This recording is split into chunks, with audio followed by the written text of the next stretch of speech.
नमस्कार। शनि हिंदी कहानियां के सभी सुनने वालों का एक बार फिर से स्वागत है। कहानियों के इस खूबसूरत सफरनामे को आगे बढ़ाते हैं। आज हम सुनेंगे अक्टूबर जंक्शन का छठा अध्याय। पिछले भाग में आपने देखा था कि कैसे वक्त बदल रहा था। अब देखते हैं एक साल बाद की ये मुलाकात क्या मोड़ लाती है। चलिए शुरू करते हैं। एक साल बाद hotel Lalit Delhi conference hall. पिछले एक साल में सुदीप और चित्रा ने एक भी बार एक दूसरे को किसी भी तरह से कांटेक्ट करने की कोशिश नहीं की थी। तारीख अगर तय हो तो वह एक बार नहीं आती, वह आने से कई दिनों पहले से आना शुरू हो जाती है। सुदीप और अभिजात होटल ललित के कॉन्फ्रेंस हॉल में बैठे थे। सुदीप इस हॉल के एक कोने से दूसरे कोने में बेचैनी से टहल रहा था। सुदीप टहलते हुए बार बार कमरे के बाहर देख रहा था। सुदीप और अभिजात दोनों ने ब्लैक सूट पहन रखा था। सुदीप पिछले 20 मिनट में करीब 3 कप कॉफी पी चुका था। मुझको सोचने के लिए 1 घंटा और चाहिए। सुदीप ने पानी की बोतल का ढक्कन खोलकर पानी पीते हुए कहा। 1 घंटे में क्या हो जाएगा? अभिजात ने कुर्सी पर बैठे अपने लैपटॉप को बंद किया। यार मुझे कुछ गड़बड़ लग रही है। अभिजात अपनी सीट से उठा और सुदीप के कंधे पर हाथ रखकर बोला, यार हम तो यही चाहते हैं ना कि बुक माई ट्रिप इंडिया की सबसे बड़ी ट्रेवल कंपनी बने, और उसको बड़ा बनाने के लिए पैसा चाहिए। पैसा बिना अपना शेयर बेचे नहीं आएगा। सुदीप अभी भी सोच रहा था। अभिजात ने टेबल के दूसरे कोने पर रखे कागज को उठाकर सुदीप के सामने रख दिया। सुदीप ने अपनी जेब से पेन निकालकर कागज पर साइन कर दिया। साइन करने के बाद अभिजात ने कागज हाथ में लिया और बोला, डेट भी डाल दो। सुदीप ने डेट कंफर्म करने के लिए अपने जेब में से मोबाइल निकालने के लिए हाथ डाला। इतने में अभिजात ने कहा, 9 अक्टूबर 2011। डेट लिखते हुए सुदीप को याद आया कि चित्रा से मिले हुए उसे 1 साल हो गया है। इधर अजात ने किसी को कॉल किया और बोला, डील डन। 2 मिनट के भीतर ही 2-3 सूट पहने हुए लोग कमरे में घुसे और दोनों को बधाई देने लगे। इसके बाद उनमें से एक आदमी ने प्रेजेंटेशन चला दी जिसमें बुक माई ट्रिप के बिजनेस को बढ़ाने के लिए कुछ सजेशंस थे। अभिजात सब कुछ बहुत ही ध्यान से सुन रहा था और सवाल जवाब भी कर रहा था। उधर सुदीप बिल्कुल चुपचाप बैठा था। हालांकि ऐसा होता नहीं था, सुदीप चुप था, उदास था। 2 घंटे में प्रेजेंटेशन खत्म हुई। अभिजात ने बताया कि शाम को इन्वेस्टर्स के साथ एक डिनर पार्टी रखी है। सुदीप का डिनर के लिए जाने में कोई इंटरेस्ट नहीं था। प्रेजेंटेशन के बाद एक फोटोग्राफर कमरे में आया। उसने सुदीप की इन्वेस्टर से हाथ मिलाते हुए फोटो खींची। यही तस्वीर अगले दिन के इकोनॉमिक टाइम्स की तस्वीर बनी, जिसकी हेडलाइन थी कि सुदीप यादव ने अपने 15 पर शेयर 200 करोड़ में बेचे। तस्वीर में सुदीप जैसे खुश था, को देखकर अंदाजा लगाना जरा मुश्किल था कि तस्वीर के पीछे का सुदीप अंदर से कितना उदास था। उसको यह विश्वास था कि वह एक दिन अपनी कंपनी के शेयर दोबारा खरीद लेगा। फिलहाल कंपनी चलाने के लिए यही सबसे जरूरी था। सुदीप के कुल इतना मतलब था कि बुक माई ट्रिप के साथ इन्वेस्टर आने से कंपनी अपना मिशन जल्द ही पूरा कर लेगी। बुक माई ट्रिप अगले कुछ सालों में इंडिया की नंबर 1 ट्रेवल कंपनी बन जाएगी। सुदीप शाम को डिनर पर मिलने का बोलकर ललित होटल से निकल गया। फ्री होते होते शाम के करीब 4 बज चुके थे। उसने कार में बैठते ही चित्रा को फोन किया। चित्रा को फोन का इंतजार था। सामान पैक कर लो, चलते हैं। ऐसे कोई फोन करता है भला? ना हाय ना हेलो, साल भर से कोई हाल भी नहीं लिया। चित्रा ने टोंट मारते हुए कहा, यह सब बातें मिलकर करना। 8 बजे कनॉट प्लेस पर मैं दिल्ली में नहीं हूँ। तुम्हें आने से पहले बता तो देना था। वो तो किताब में लिखा था 10 अक्टूबर को मिलना, वो ऐसे ही लिखा था क्या? खैर तुम जहाँ भी हो मैं आता हूँ। सुदीप ने पूछा, आज कोई 10 तारीख थोड़ी है? बात 10 तारीख को मिलने की हुई थी। मैं कल आ रही हूँ, कल मिलते हैं। मैं कैची धाम आई हुई हूँ उत्तराखंड में। एक काम करो, तुम वहीं रुको, मैं वहीं आता हूँ, कल मिलते हैं। दोनों में से किसी ने फालतू सवाल नहीं पूछे, जो अक्सर लड़के और लड़कियाँ दोनों ही पूछ लेते हैं, जैसे कि क्यों मिलना है हमें, ऐसे नहीं मिलना। चाहिए मिलकर क्या होगा। कोई लड़की या लड़का अगर पूछे कि क्यों मिलना है और सामने वाला अगर उसका बिल्कुल ठीक ठाक जवाब दे दे तो उससे कभी नहीं मिलना चाहिए। अगर कोई बोले कि मिलकर देखते हैं क्या करना है, उससे जरूर मिलना चाहिए। मिलकर देखने में एक उम्मीद है कुछ ढूंढने की, थोड़ा रास्ता भटकने की, थोड़ा सुस्ताने की उम्मीद, इस बात की भी कि ना उम्मीदी मिले। लेकिन इतना सोच समझ कर चले भी तो क्या खाक चले। चित्रा और सुदीप दोनों ही कॉलेज के लड़का लड़की तो थे नहीं जिनको जिंदगी में पहली बार प्यार हुआ हो। चित्रा और सुदीप कोई प्यार होने की वजह से मिल भी नहीं रहे थे।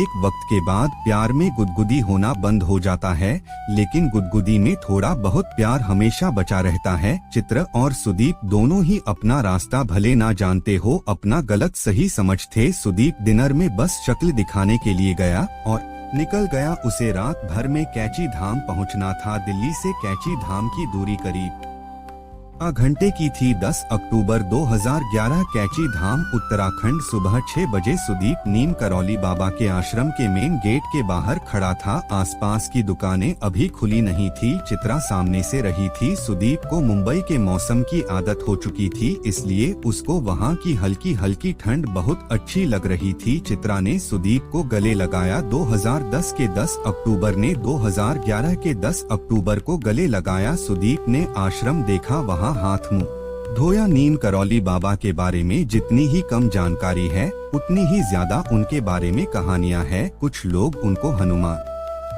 जी का भक्त मानते हैं, कुछ कहते हैं कि वह खुद ही हनुमान थे। ऐसी मान्यता थी कि हिप्पी मूवमेंट के समय में नीम करौली बाबा विदेशियों में सबसे ज्यादा पॉपुलर थे। स्टीव जॉब्स अपनी भारत की यात्रा के दौरान आश्रम आए थे, हालांकि स्टीव बाबा से मिल नहीं पाए। बाबा ने सन 1973 में अपना शरीर त्याग दिया था। सुदीप के आश्रम से लौटने तक पास में एक दुकान खुल चुकी थी। दुकान पर एक 1819 साल की लड़की थी। सुदीप का चाय पीने का बहुत मन हुआ।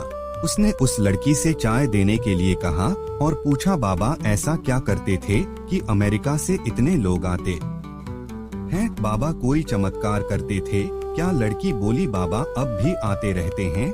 लड़की ने यह इतने सीरियस तरीके से कहा कि जैसे उसने खुद बाबा को देखा हो। कायदे से सुदीप को इस बात पर हंसना चाहिए था, लेकिन वह हंसा नहीं। लड़की ने चाय देते हुए कहा, फुको जिसने बनाया है ना, क्या नाम है उसका? वह भी आया था। कोई मार्क था, 2-3 साल पहले आया था। चित्र और सुदीप अभी तक करीब चुप ही थे। 1 साल की दूरी के बाद बात शुरू होने में कुछ समय लगता है। चाय पीकर सुदीप ने पूछा, तो क्या प्लान है फिर? तुम्हारे पास टाइम कितना है उस पर डिपेंड करता है। वैसे नैनीताल गए हो कभी? यहाँ से बस 1718 किलोमीटर दूर है। चित्रा ने पूछा, चलो सामान ले लो, टाइम बाद में देखते हैं, आज का दिन तो है। फिलहाल चित्रा सुदीप को बता कर गई कि जितनी देर में वह सामान लेकर आ रही है उतनी देर में वह नीम करौली बाबा के मंदिर में होले। सुदीप ने जल्दी जल्दी में आश्रम का चक्कर लगाया और आश्रम के अंदर से उसी नदी को बहते हुए देखने लगा। नदी को बहते हुए देखना ऐसी कोई बड़ी बात तो नहीं है, लेकिन नदी को बहते हुए बहुत ध्यान से देखने पर एक मोमेंट आता है जब नदी रुक जाती है और बाकी सब कुछ पीछे छूटने लगता है। इसको साइंस की नजर से देखें तो यह बहुत छोटी सी बात है, लेकिन अगर 1 मिनट को साइंस भूल जाए तो नदी का बहना बहुत बड़ी बात है। नदी और जिंदगी दोनों बहती हैं और दोनों धीरे धीरे सूख जाती हैं। सुदीप कार से आया हुआ था, उसने ड्राइवर को वहीं छोड़ दिया। वैसे भी नैनीताल जाने के लिए थोड़े एक्सपर्ट ड्राइवर लगते हैं। सुदीप के लिए यह सब दिक्कतें कुछ थी नहीं। सुदीप ने जैसे ही पहाड़ के लिए अगला ड्राइवर बुक किया, चित्रा ने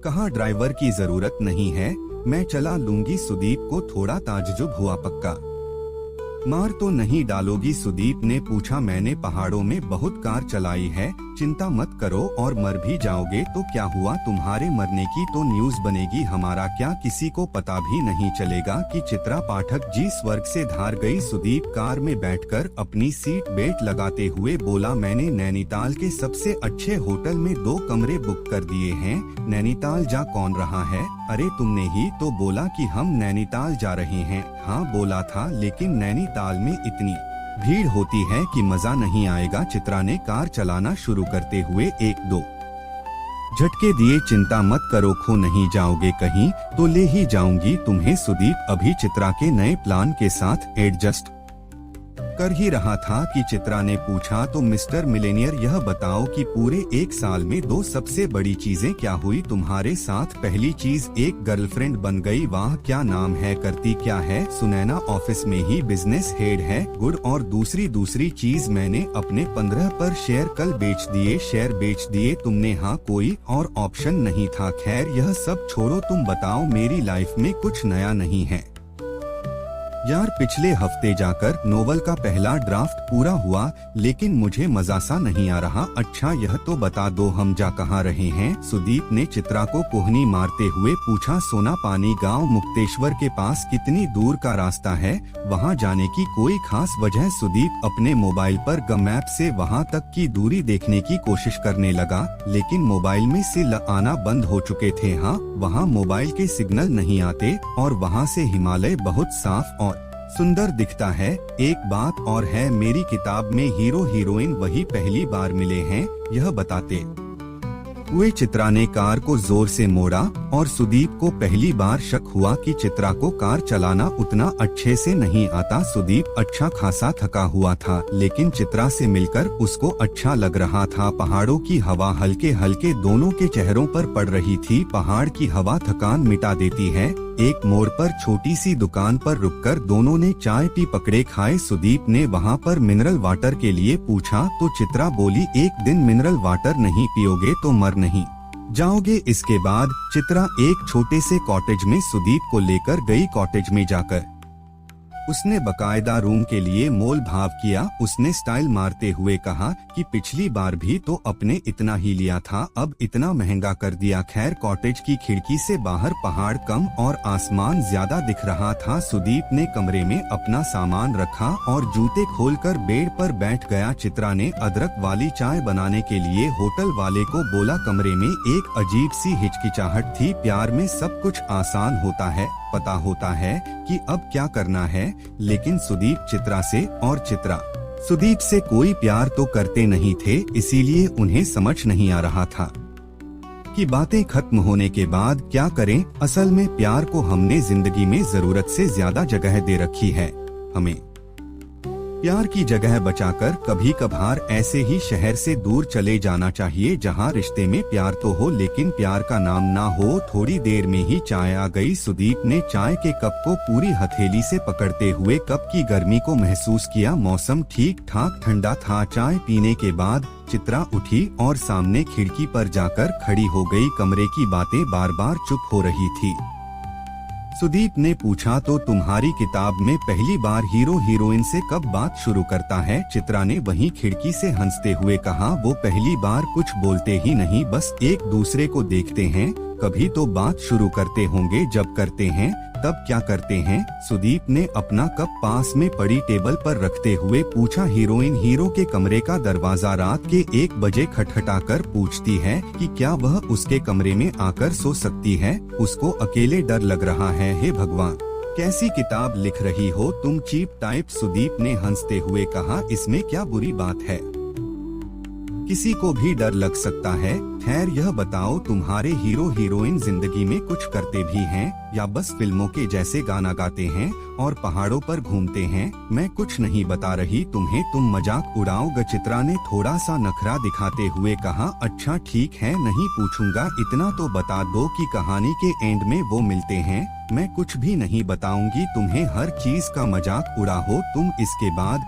चित्रा ने अपने बैग से किताब की एक मैनस्क्रिप्ट निकाली और सुदीप की ओर बढ़ाते हुए कहा कि अगर मन करे तो यह पढ़ लेना। किताब की लेखिका सामने बैठी है, फिर भी कहानी पढ़नी पड़ेगी, इतना काम कराओगी मुझसे तुम? सुदीप ने स्क्रिप्ट को पलटते हुए कहा, मन करे तो पढ़ना, नहीं तो कोई जबरदस्ती नहीं है। चित्रा ने कहा, अच्छा यह बताओ कि कितना थके हो? अगर कम थके हो तो पास में कहीं आवारा गर्दी करने चले? चित्रा ने बाहर देखते हुए पूछा। थोड़ी देर में चले, रात में नींद नहीं आई ढंग से, 1-2 घंटे सो लेता हूँ। सुदीप ने अपना मोजा उतार कर बेड पर लेटते हुए कहा। चित्रा यह कहकर कमरे से निकल गई कि वह कुछ देर बाहर घूमकर आ जाएगी, उतनी देर वो सो जाए। तय यह हुआ कि दोनों दिन में आवारागर्दी करने जाएंगे। जितनी देर के लिए सुदीप सोया उतनी देर में चित्रा ने बाहर निकलकर आसपास वालों से दोस्ती कर होटल वाले से उसकी बाइक ले ली थी। चित्रा करीब 1:30 बजे कमरे में घुसी और सुदीप को उठाना शुरू किया। सुदीप बहुत गहरी नींद में था। उसने कई बार सुदीप के कान में फुसफुसाना की कोशिश की, लेकिन सुदीप पर कोई असर नहीं हुआ। उसको सोता देखकर कायदे से चित्रा को सुदीप का सर सहला देना चाहिए था, लेकिन वह कोई प्यार में थोड़ी थे। चित्रा ने सुदीप का कंबल हटाया और अपने मोबाइल पर तेज आवाज में गाने बजा दिए। चित्रा की इतनी मेहनत के बाद कहीं जाकर सुदीप पर हल्का फुल्का असर हुआ। वह थोड़ा डिस्टर्ब हुआ और अपना कंबल वापस खींचकर सोने लगा। इस बात पर अब चित्रा को गुस्सा आ गया। उसने सुदीप को जोर से हिला दिया। फिर चित्रा को लगा कि रात भर ट्रेवल करके आया है, इसको अभी उठाने का फायदा नहीं है। सुदीप को आधे घंटे और सोने दिया जाए, उतनी देर में वह नहा लेगी। चित्रा ने नहाने के दौरान अपने आप को शीशे में ध्यान से देखा। उसको अपने माथे से दाईं तरफ एक सफेद बाल दिखाई दिया। आधे घंटे बाद जब चित्रा नहाकर निकली तब जाकर सुदीप की नींद खुली। आंख खुलते ही उसने पूछा कि कितने बजे हैं? आज का पूरा दिन निकल गया। सुदीप ने उठकर सबसे पहले अपना मोबाइल चेक किया। अब मोबाइल में एक भी सिग्नल नहीं था। अब जल्दी से नहा लो, 2 बजने वाले हैं। मैंने बाइक का इंतजाम कर लिया है। सुदीप आराम से उठकर नहाया। उसको जब बाथरूम में 15 मिनट हो गए तो चित्रा बाहर से चिल्लाई। लड़कियां भी बाथरूम में इतना टाइम नहीं लगाती। सुदीप अंदर से चिल्लाया, यह क्या बात हुई भला? बाथरूम क्योंकि छोटा था और पूरा गीला हो चुका था, इसलिए सुदीप अब कपड़े अंदर नहीं पहन सकता था और ठंड भी बहुत थी। वह अंदर से ही चिल्लाया कि चित्रा बाहर चली जाए। वह कपड़े कमरे में आकर पहने का। चित्रा बहुत जोर से हंसी और दरवाजे के पास आकर चिल्लाई, कितने फट्टू हो तुम? मैंने खिड़की की तरफ मुंह कर लिया है, आ जाओ। सुदीप बाथरूम का दरवाजा खोलते ही देखने लगा कि चित्रा सामने बेड पर बैठी है और कोई किताब पढ़ रही है। सुदीप ने कमरे में आकर कपड़े पहने और अपने बाल बनाने लगा। बाल बनाते हुए जब उसको 2 मिनट से ज्यादा हो गया तब चित्रा बोली, ज्यादा बाल बनाने से सुंदर नहीं दिखने लगोगे। सुदीप ने यह सुनकर बीच में ही बाल बनाना बंद कर दिया और चित्रा की तरफ घुरा। दोनों ने कमरे से निकलकर पहले तो लंच किया,